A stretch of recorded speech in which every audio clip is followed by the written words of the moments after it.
Good afternoon, Pastor Dan here. Hey, I just wanted to stop in and share with you guys about some changes that are happening here at Glad Tidings. You know, with this pandemic, everything has been changing almost overnight. We give you information one day and it's different the next day. Bear with us. But this update is what's going on right now. So let me share. When you walk into service on Sunday morning, it may be different. It may not be like you're used to. You may not be able to sit by that friend you're used to sitting to. We had to socially distance ourselves.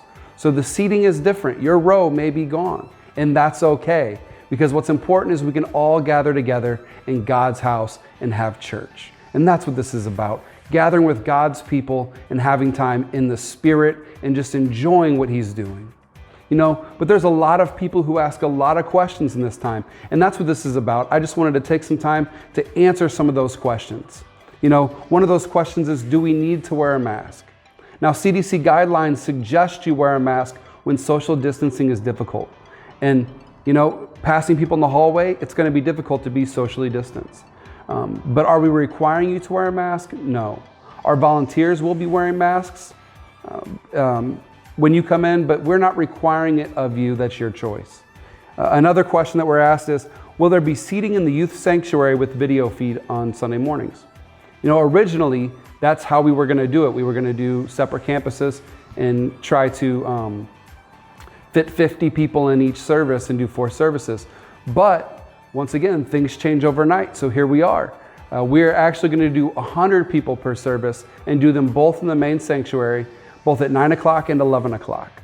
So we are no longer meeting in the Smith Hamilton, but you need to register for those services. Which is the next question. Do we need to register for services? We're not going to turn you away at the door, but here's why it's important that you register.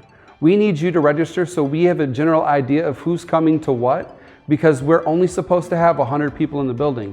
We don't want to have to turn away anybody, but it makes it easier for our volunteer team to take care of you and take care of the church when we have a general idea of who's going to be here.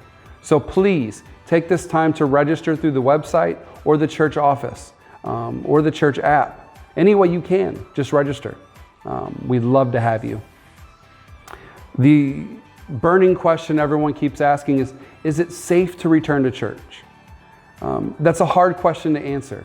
We're taking as many precautions as we can as far as disinfecting things, social distancing, cutting out congregation times so people don't hang out in the hallway. We're doing these things to try to keep you safe, but you're only as safe as you allow yourself to be. And that's important to understand. You are really in charge of your safety here. We recommend masks, we recommend social distancing, but it's up to you whether or not you follow those things. You're just as safe here as you are at your local grocery store. So if you feel safe there, you're safe here. If you are in poor health or have any type of immunocompromised condition, please stay home, enjoy church online. It's the same service, same worship. We'd love for you to stay connected, but we want you to do it in a way that you feel safe. Also, we get asked this popular question, will we be able to hug, handshake, and hang out?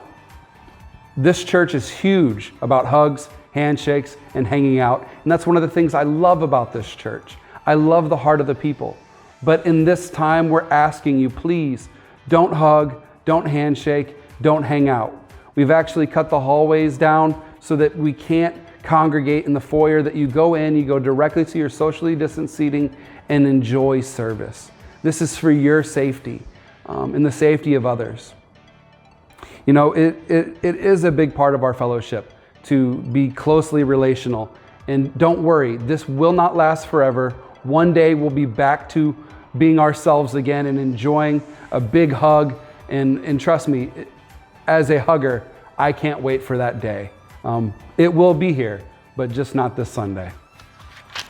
Lastly, why is the church doing all this extra stuff? That's a good question.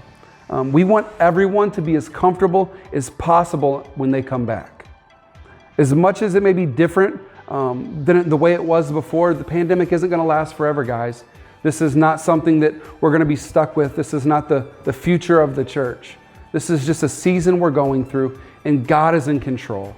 You know, we're doing what we need to do to make sure that we're safe and that we in good faith can say that we took the most precautions to take care of everybody. So bear with us and enjoy with us and worship with us. This is going to be a good season, and I can't wait to walk through it with you guys.